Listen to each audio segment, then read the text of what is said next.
Quelques données générales, lorsqu'au Québec on parle des professions réglementées, nous parlons de 50 professions réglementées. Il y en a beaucoup. Par rapport aux autres provinces, le Québec est peut-être la province qui en a le plus grand nombre. En moyenne, en Ontario, par exemple, on retrouve 37 professions réglementées. Donc ici, il y en a un peu plus. C'est une coloration particulière du Québec par rapport au reste du Canada, mais là s'arrêtent les différences. Ces 50 professions réglementées sont encadrées par des ordres professionnels. Il y en a 44 et cette différence dans le chiffre s'explique par le fait que certains ordres professionnels vont encadrer plus d'une profession. Par exemple, l'Ordre des traducteurs, des terminologues et des interprètes agréés du Québec, comme son titre l'indique, encadre 3 professions. Mais en général, un ordre professionnel, une profession. 350 000 personnes sont membres d'un ordre professionnel, c'est un Québécois sur 24. Donc, c'est assez considérable. C'est une portion assez importante de la main-d'œuvre québécoise, d'autant plus qu'on parle ici de travailleurs hautement qualifiés, puisque l'exercice d'une profession réglementée au Québec requiert soit une formation de niveau universitaire ou encore une formation de niveau collégial. Dans les deux cas, on parle de travailleurs hautement qualifiés. Et les ordres professionnels et donc les professions réglementées sont distribués en 3 secteurs. Le plus gros secteur étant celui de la santé et des relations humaines. Bien entendu, la moitié des professionnels au Québec sont dans le domaine de la santé et des relations humaines, les hôpitaux, les infirmières, les médecins. Par relations humaines, on entend également les professions telles que psychologues, psychoéducateurs, travailleurs sociaux. Alors voilà, grosso modo, les 2 autres secteurs, génie, aménagement et sciences, ainsi que droit, administration et affaires, sont des secteurs plus petits, mais vous y retrouvez tantôt les ingénieurs, tantôt les avocats, tantôt les huissiers de justice. Pour vous donner un ordre de grandeur, le plus gros ordre professionnel au Québec, c'est l'ordre des infirmières et des infirmiers, avec 70 000 personnes. Le plus petit ordre, c'est l'ordre des podiatres, si je ne me trompe pas. Ce sont des spécialistes du pied avec quelques 100 personnes. Donc, vous voyez des écarts assez importants. Au préalable, je pense qu'il est important de bien comprendre ce qu'est une profession réglementée. Et d'abord, pourquoi réglemente-t-on une profession? Il n'est pas rare que dans une société, il y a certaines activités exercées par des personnes qui font l'objet d'une surveillance du gouvernement, de l'État ou d'un encadrement. Que ce soit le plombier, que ce soit même le chauffeur de taxi, il y a toujours d'une certaine manière une forme d'encadrement de l'État. Il existe cependant dans la société un niveau d'activité qui présente, du point de vue du public et des personnes, un préjudice plus grave advenant le fait que cette activité-là est mal accomplie. Je pense que le meilleur exemple qui peut nous venir à l'esprit, c'est celui du médecin. Donc, il y a une notion extrêmement importante qui vient justifier, du point de vue de l'État, l'encadrement d'une profession, c'est la gravité du préjudice. C'est-à-dire que toute conséquence néfaste qui peut être portée, soit à l'intégrité physique de la personne, sa santé physique, sa santé mentale, la santé psychologique, ou encore à son patrimoine, c'est-à-dire l'ensemble de ses biens qu'il possède. Donc, un premier élément pour réglementer une profession, et ça c'est extrêmement important, c'est la gravité du préjudice. Un deuxième élément, c'est souvent rattaché à cette gravité-là. Les professions réglementées, ce sont généralement des pratiques complexes qui requièrent de la part du professionnel un niveau de connaissance très élevé. J'indiquais au préalable qu'au Québec, une profession réglementée requiert généralement une formation universitaire ou encore collégiale. Donc, une complexité dans la pratique, des connaissances de niveau particulièrement élevé. La notion de déséquilibre entre le professionnel et le client ou le patient, c'est un peu un corollaire des 2 précédents éléments, la gravité du préjudice et la complexité. Le professionnel ou le client, quand vous allez voir un professionnel, un médecin si on veut, généralement, vous êtes en état de dépendance, entre guillemets, à l'égard de cette personne, parce que vous n'avez ni les compétences, ni les connaissances pour être en mesure d'évaluer correctement ce qui vous le prescrit. Vous lui faites confiance. Quand moi, je vais voir un dentiste, je n'ai pas la prétention de l'être, il me dit qu'il me doit faire ça, je lui fais confiance généralement. Donc, vous comprenez qu'un client ou un patient qui se retrouve devant un professionnel est en situation de grande vulnérabilité. Et pour cette raison-là, l'État estime que ça requiert un type de protection qui va plus loin, qui est plus contraignante qu'une protection usuelle, qui est celle, par exemple, de la loi sur la protection du consommateur, ou etc., etc. Donc, une protection particulière parce qu'un client ou un patient peut avoir des effets extrêmement néfastes sur sa santé, sur son patrimoine, advenant le cas qu'il rencontre ou qu'il fait affaire avec un professionnel incompétent ou qui manque d'éthique. Donc, un niveau de dangerosité qui vient justifier un encadrement particulier. Et c'est ce qu'on appelle le système professionnel. Alors, comment on réglemente? Comment on réglemente ces catégories de personnes, et au Québec, il y en a 350 000, dont les activités peuvent porter préjudice aux personnes, aux clients ou aux patients? Comment on réglemente? Bien, généralement, il faut rappeler que c'est toujours une prérogative de l'État. Et au Canada, ce sont les provinces qui ont la compétence constitutionnelle de réglementer une profession. Donc, toutes les provinces au Canada ont un système professionnel avec ses particularités, mais généralement, c'est le même fonctionnement. Je dis l'État, mais ça peut être parfois aussi un organisme qui va être mandaté par l'État pour réglementer une profession. Et c'est le cas au Canada, c'est le cas au Québec, ce sont les ordres professionnels. Une réglementation professionnelle, invariablement, peu importe la juridiction, peu importe le pays, va généralement établir des conditions d'accès à la profession. Comment on y entre, ça prend quelle formation, quel diplôme, quelles sortes de conditions.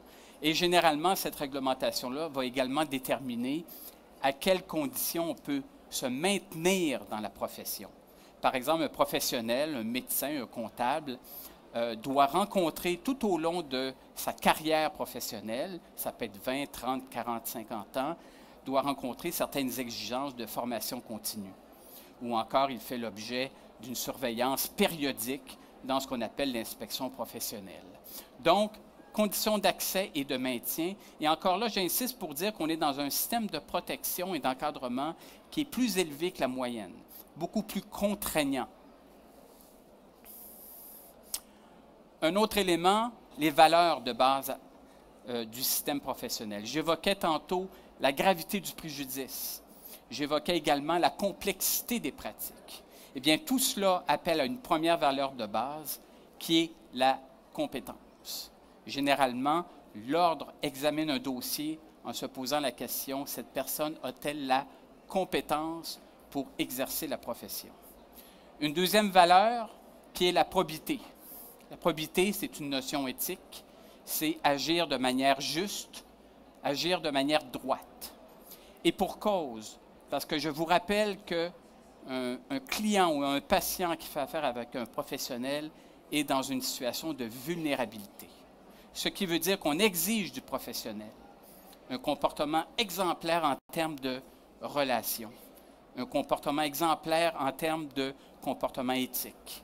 Ces deux éléments-là, compétence et probité, sont les valeurs à partir desquelles un ordre va examiner un dossier et par la suite va surveiller la pratique professionnelle du membre jusqu'à la fin de sa carrière. Et en cas de manquement, soit un manquement à la compétence ou un manquement à la probité, il y a des sanctions. La sanction peut aller de la simple réprimande, mais la sanction ultime, c'est de se voir retirer son permis professionnel, qui est dans bien des cas une manière de gagner sa vie. Alors, vous comprenez que c'est à la mesure de la gravité du préjudice. Quand j'indique tout le temps que c'est une protection supplémentaire, la sanction, elle est conséquente avec un niveau de protection qui se veut par définition beaucoup plus élevé. Immanquablement, la réglementation professionnelle, ce qu'elle va faire, elle va réserver un titre. Ça veut dire quoi?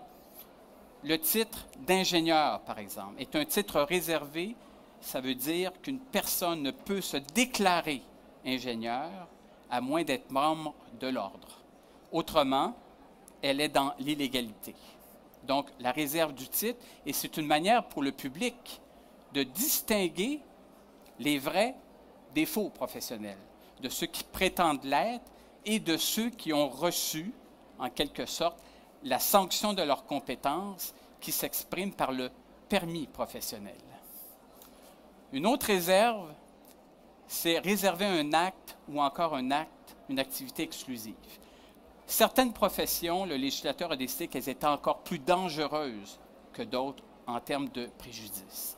Et pour ces professions-là, je prends l'exemple en santé, l'infirmière, ou encore l'architecte, l'ingénieur. Pour ces professions-là, non seulement le titre est réservé aux membres de l'ordre, mais encore pour accomplir un acte de cette profession-là, il faut être membre de l'ordre, auquel cas on est dans une situation d'illégalité. On peut s'imaginer, par exemple, une personne qui se prétend ingénieur, qui n'a pas la formation voulue et qui est responsable de la construction d'un viaduc.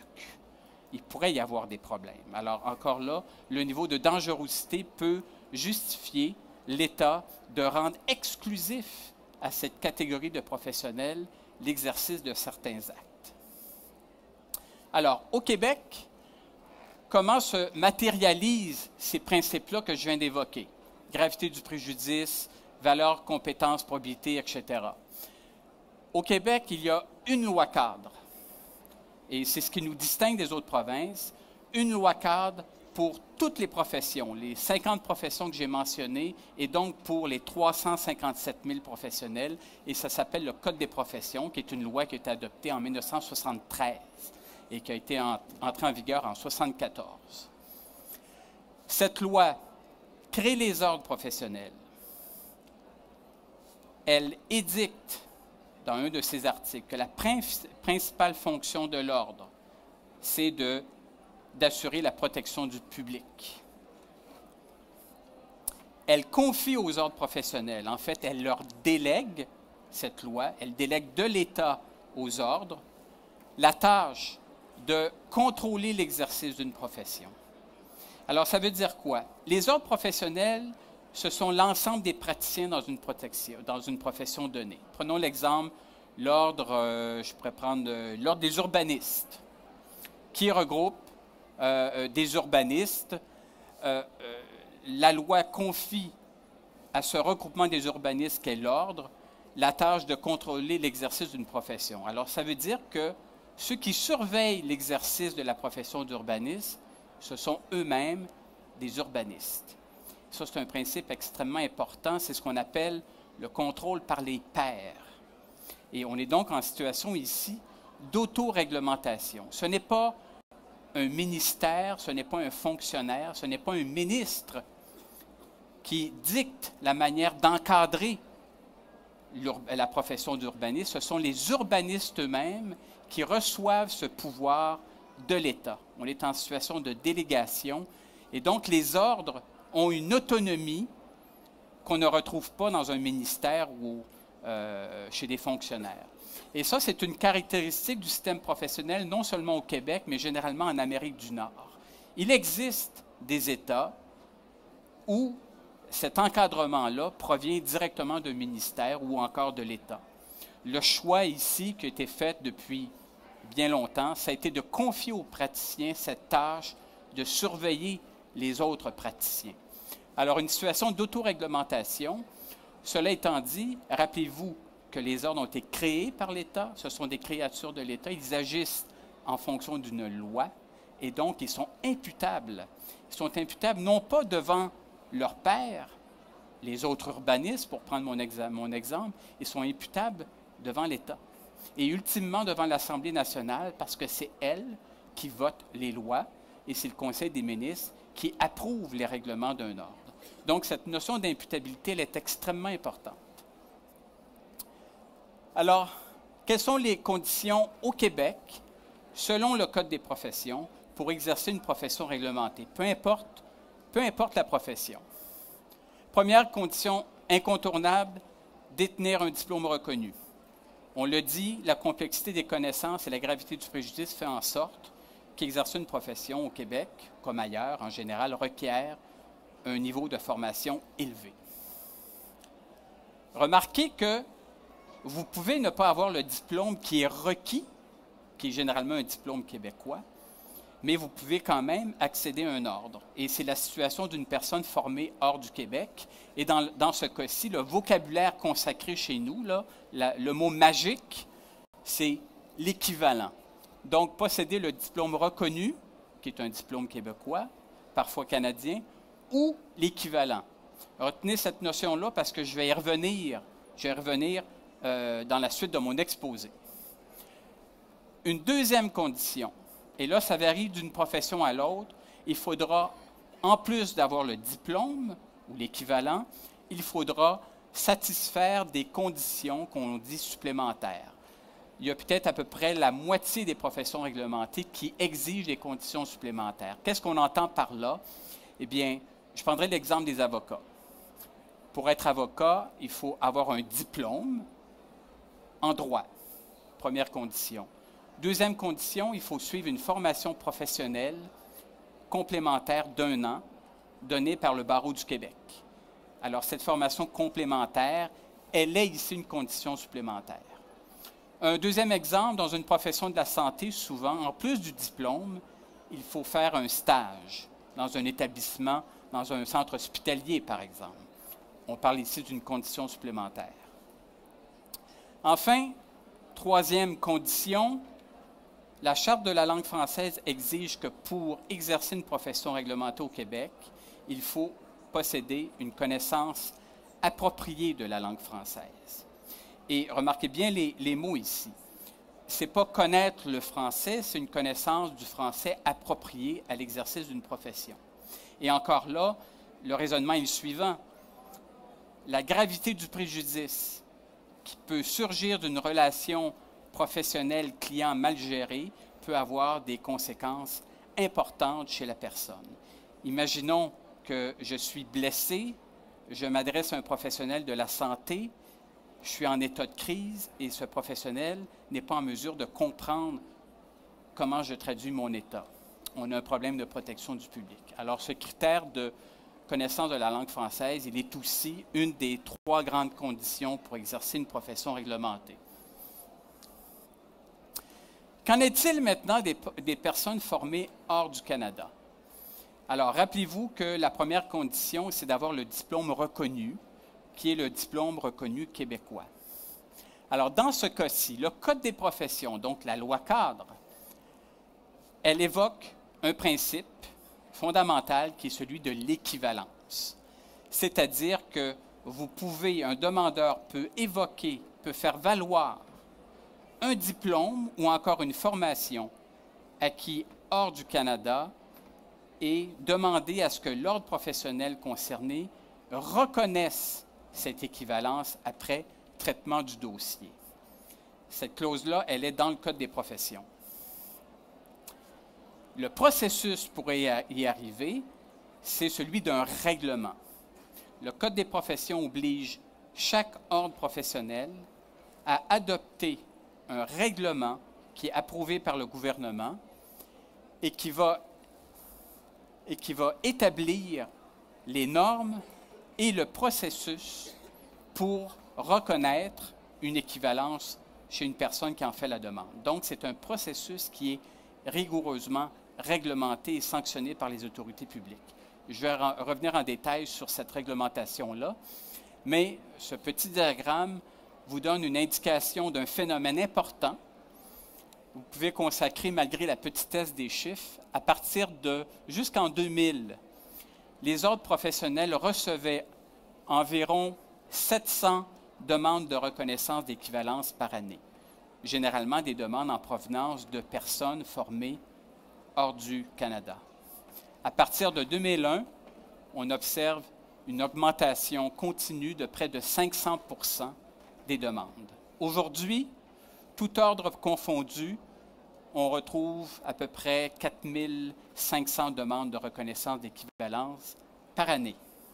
Alors, c'est un phénomène important et c'est pour ça que les ordres professionnels s'en occupent et c'est pour ça que je suis ici d'ailleurs aujourd'hui. Alors, je reviens sur le règlement sur l'équivalence. Le Code dit que ce règlement-là doit comprendre des normes d'équivalence, donc des critères à partir desquels on va comparer le diplôme d'un demandeur et le diplôme reconnu, et on va évaluer si ça s'équivaut ou pas, si ça s'équivaut partiellement ou complètement. Le règlement prévoit également les procédures qui vont faire en sorte que l'Ordre va devoir étudier une demande en fonction de critères bien établis. Et cette procédure-là, elle vient préciser les documents qui doivent être transmis à l'Ordre. Elle vient préciser comment la décision de l'Ordre va être prise. Et elle va également préciser les conditions qui permettent à un demandeur qui est insatisfait de la décision de demander une révision de cette décision-là. Alors, j'ai 3 diapos. Je vais passer rapidement. Je vous rappelle que je pense que la présentation sera disponible en ligne, mais ça vous décrit à peu près quelles sont les normes d'équivalence. Alors, grosso modo, l'Ordre doit, si c'est un diplôme dont on demande l'équivalence, il va comparer ça avec le diplôme québécois en fonction des sujets, des matières, des heures de formation, des heures de stage. Il va évidemment comparer si c'est un niveau de scolarité comparable, universitaire ou collégial, selon la condition d'admission. Et si le diplôme n'est pas équivalent, l'Ordre pourra considérer également l'expérience de travail. Alors, on rentre ici dans la portion droite. L'Ordre va évaluer si l'expérience de travail peut équivaloir en partie une formation scolaire manquante. Il va également apprécier si la personne est titulaire d'un autre diplôme, si elle a une autre expérience de travail. Donc, les règlements sont assez détaillés en cette matière, mais c'est pour vous rappeler qu'il y a un processus d'analyse qui est prévu par règlement. Le règlement va également préciser les documents qui doivent être fournis par le demandeur, et généralement, c'est assez détaillé. On demande généralement des documents officiels, certifiés et traduits dans bien des cas. Et généralement, il est toujours bon, avant son départ vers le Québec, de se munir de ces documents-là pour accélérer la procédure. En ce qui concerne la révision, il faut savoir que l'Ordre professionnel est obligé de recevoir une demande de révision, de l'analyser. La personne peut faire valoir son point de vue sur place, elle peut le faire valoir par écrit, et il y a un délai pour l'Ordre d'examiner un dossier et de rendre une décision. Les délais sont également indiqués dans le règlement. Et chose importante, le comité qui est amené à étudier une demande de révision doit être composé de personnes différentes de celles qui ont donné la décision à une première instance. Donc, on va assurer l'équité du processus en faisant en sorte que les personnes qui se prononcent sur une demande de révision ne sont pas les mêmes que celles qui ont donné la décision en premier lieu, par souci d'équité et d'objectivité. Vous avez ici une tarte qui est sur une période de 10 ans, 2001 à 2011, et ça vous présente les décisions des ordres concernant les demandes de reconnaissance d'équivalence. Souvenez-vous, mon graphique du début, je vous signalais que depuis quelques années, les ordres reçoivent environ 4000 demandes par année. Le taux de refus d'une demande de reconnaissance est de 8,2 % sur 10 ans. C'est donc dire que la très grande majorité des demandes sont acceptées. Attention cependant, cette acceptation, il comprend 2 catégories. Et c'est ce que vous voyez ici. 44 % des demandes sont acceptées complètement. Mais cependant, 47 ont été acceptées partiellement. Qu'est-ce que ça veut dire, une acceptation partielle? On accepte ou on n'accepte pas? Pourquoi on est entre les deux? Dans bien des cas, l'ordre va se satisfaire des documents qui sont présentés, mais va estimer qu'il manque aux demandeurs certaines heures de formation dans certains domaines, etc. Et souvent, le demandeur va se voir prescrire par l'ordre quelques cours, parfois plusieurs cours, parfois même un certificat supplémentaire, un stage, etc. Les conditions sont variables d'une personne à l'autre. Cela dépend de la nature du dossier. Et donc, une bonne portion des demandeurs doivent suivre dans notre vocabulaire ce qu'on appelle une formation d'appoint. Et cette formation-là, ce sont généralement les établissements d'enseignement qui la donnent, ce ne sont pas les ordres professionnels. Alors, vous comprenez que les universités, les cégeps ont aussi un rôle important pour s'assurer de répondre à cette demande.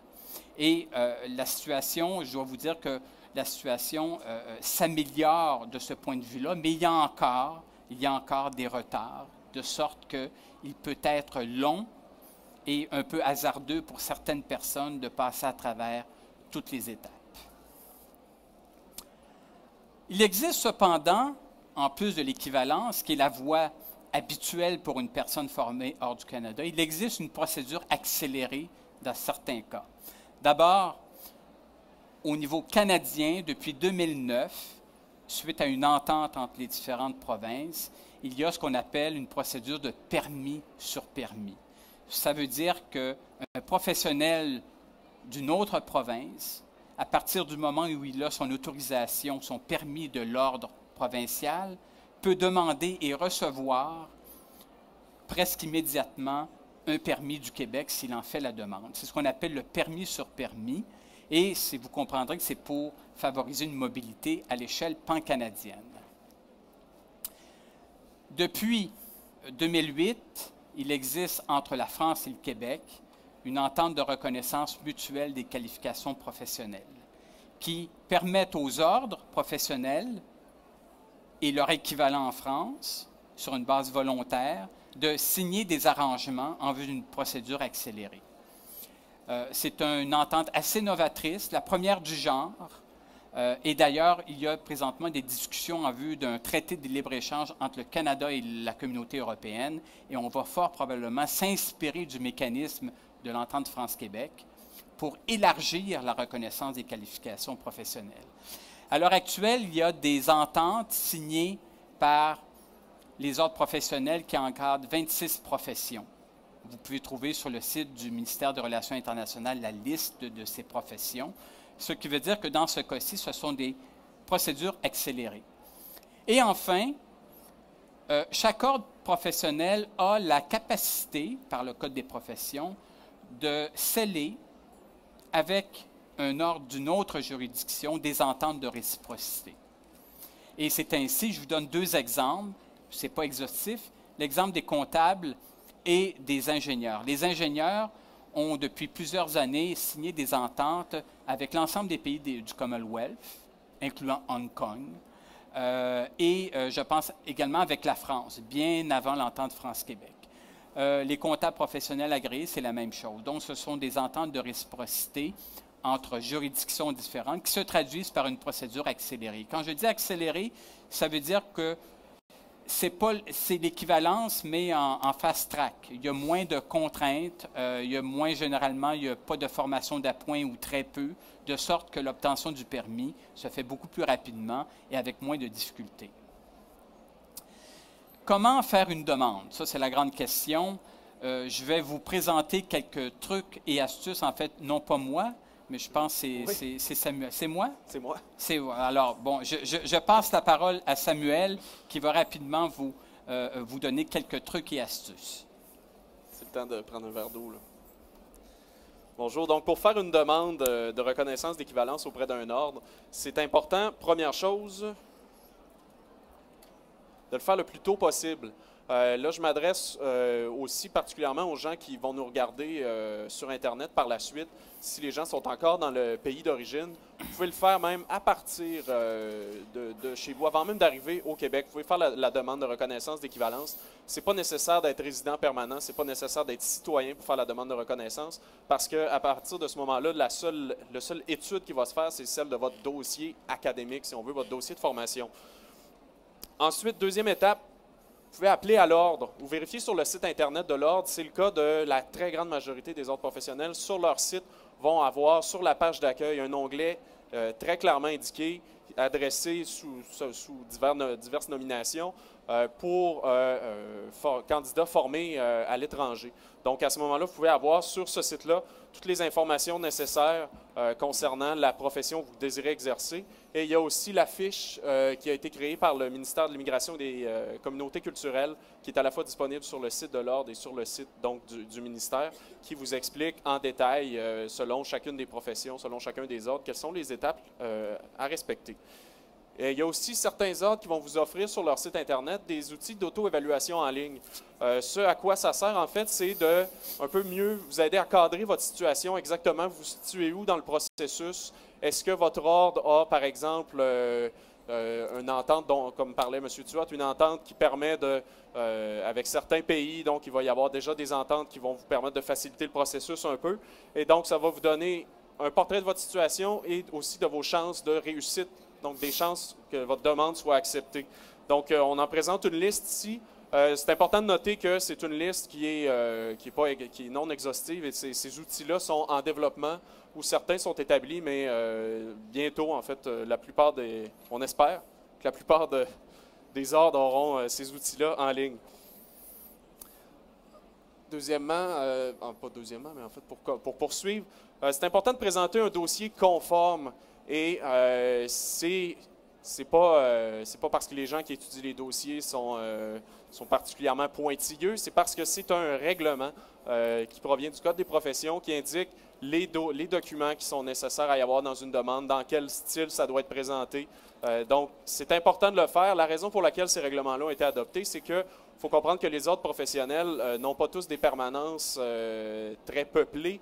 Donc, pour faire de l'étude des dossiers, c'est important qu'il y ait un schème respecté pour que les gens puissent arriver et prendre la demande et voir exactement dans tel point où se situent tous les points à analyser. Et donc, oui, voilà, si éventuellement il y avait un problème de conformité, bien, ça peut retarder votre dossier là, éventuellement. Les documents exigés, pour la plupart, bien, vous les avez ici. Habituellement, là, on parle du diplôme, du relevé de notes, des descriptions des cours, des attestations et tout. Donc, vous avez la liste ici. C'est des choses qui sont habituellement très faciles d'obtenir auprès de votre maison d'enseignement. Et il est à noter aussi qu'il y a des frais qui sont requis par l'ordre professionnel pour la demande. Habituellement, pour la plupart des ordres, on parle de quelques centaines de dollars. Donc, c'est ce qui est demandé. C'est important de le savoir avant tout. Donc, une fois la demande de reconnaissance reconnue, que votre demande a été reconnue en totalité ou qu'elle a été reconnue partiellement et que vous ayez réussi la formation d'appoint qui était demandée par l'ordre, que vous avez réussi ça, donc votre demande d'équivalence est reconnue. Donc, à partir de ce moment-là, vous entrez dans le processus régulier, ce qui est en fait le processus qui s'adresse à tout candidat qui aurait été formé au Québec ou au Canada selon la profession. Donc, vous entrez, comme je vous dis, dans le processus comme n'importe quel autre candidat. Donc, à partir de ce moment-là, vous allez devoir faire la demande de permis qui va être accordée selon l'équivalence de formation. Selon le cas, comme on a vu plus tôt, selon l'ordre, vous aurez peut-être à remplir certaines conditions supplémentaires, un stage, un cours supplémentaire ou un examen. Ensuite, vous allez devoir vous inscrire au registre de l'ordre, ce qu'on appelle communément le tableau. Donc, à partir de ce moment-là, ça officialise votre présence auprès de l'ordre. Donc, encore une fois, il y a des frais pour la question de la demande de permis. Et suite à ça, bien, vous pourrez payer votre cotisation annuelle. Donc, un peu, souvent, les nouveaux citoyens disent « je paie mon premier impôt », donc j'ai l'impression d'être devenu réellement citoyen le jour où j'ai payé mon premier impôt. Bien, vous deviendrez à ce moment-là le professionnel que vous espérez être lorsque vous aurez payé votre première cotisation. Et dans certains cas, vous allez vous sentir très professionnel. Merci, Samuel. Alors, j'évoquais qu'en ce qui concerne l'équivalence, il y a un mécanisme de révision de la décision qui est permis, qui est prévu dans le règlement. Ce mécanisme de révision-là, il se fait évidemment à l'intérieur de l'ordre. Cependant, il existe un recours supplémentaire depuis 2010 à peu près. Excusez-moi. Ça s'appelle le commissaire aux plaintes en matière de reconnaissance des compétences professionnelles. Ce commissaire aux plaintes est rattaché non pas à un ordre professionnel, mais il est rattaché à ce qu'on appelle l'Office des professions du Québec. L'Office des professions du Québec, c'est l'organisme gouvernemental dont le mandat est de surveiller les ordres afin de s'assurer que les ordres s'acquittent de leur mandat de protection du public. Ce commissaire, il est opérationnel. À qui s'adresse-t-il exactement? Bien, à toute personne qui a fait une demande de reconnaissance de ses compétences auprès d'un ordre. On parle donc ici d'une personne, entre autres, formée hors du Canada et qui a fait une demande d'équivalence. Le commissaire, il peut donc recevoir et examiner toute plainte, et cette plainte concerne généralement l'ordre, puisque le plaignant considère que sa demande n'a pas été traitée correctement, ou encore le demandeur conteste la décision de l'ordre. Le mandat du commissaire, c'est donc de recevoir et d'examiner. Il dispose à cette fin de pouvoir d'enquête et le cas échéant, il fait une enquête approfondie et ça peut se terminer par des recommandations qui sont faites, qui peuvent être faites auprès de l'ordre où le commissaire va recommander une amélioration des pratiques, etc. Il pourrait même recommander que l'on revoie le dossier du demandeur. À noter cependant que le commissaire ne peut renverser la décision d'un ordre. La loi a maintenu l'ordre comme étant l'entité qui ultimement décide de la reconnaissance ou non. Le pouvoir du commissaire, cependant, est un pouvoir d'enquête quand même assez puissant, d'autant plus qu'il doit faire rapport au gouvernement sur les plaintes qu'il a reçues et sur les recommandations qu'il a faites. Et il doit, entre autres, publier un sommaire des plaintes à chaque année par souci de transparence, mais aussi pour éventuellement alerter les autorités de situations préoccupantes. Je vais revenir un petit peu en arrière pour vous donner les petits tableaux, ce tableau-là, en fait. Excusez-moi. Ce tableau-là présente l'ensemble des permis professionnels accordés depuis 2006. Le tracé bleu, ce sont les permis qui ont été octroyés aux personnes dont le diplôme a été suivi au Québec, ce qu'on appelle la procédure normale pour devenir membre d'un ordre. Évidemment, c'est assez considérable. Ce qui est intéressant, c'est la ligne rouge du bas. Ce sont les permis accordés en fonction de l'équivalence. Bien entendu, c'est plus bas parce qu'il y a moins de demandeurs. Rappelez-vous qu'il y a 4000 demandeurs de reconnaissance d'équivalence, mais il y a beaucoup plus de demandeurs de permis réguliers qui ont été formés au Québec, bien entendu. Mais l'intérêt de cette courbe, c'est que vous voyez que depuis 2006, il y a eu une augmentation de près de 100% du nombre de permis délivrés à des personnes formées hors du Canada. Ça veut dire que parmi les 357 000 membres d'ordre professionnel, la portion occupée par les personnes issues de l'immigration est en croissance constante, lentement mais sûrement.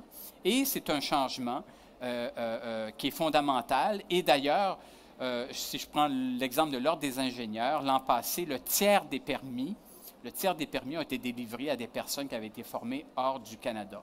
Et sans doute que dans 5 ans, que dans 10 ans, le phénomène va s'accentuer, de sorte que dans quelques années, le système professionnel sera profondément modifié, un peu à l'image de la démographie du Québec, puisque, comme vous le savez, l'immigration est un élément important de l'évolution de la société québécoise.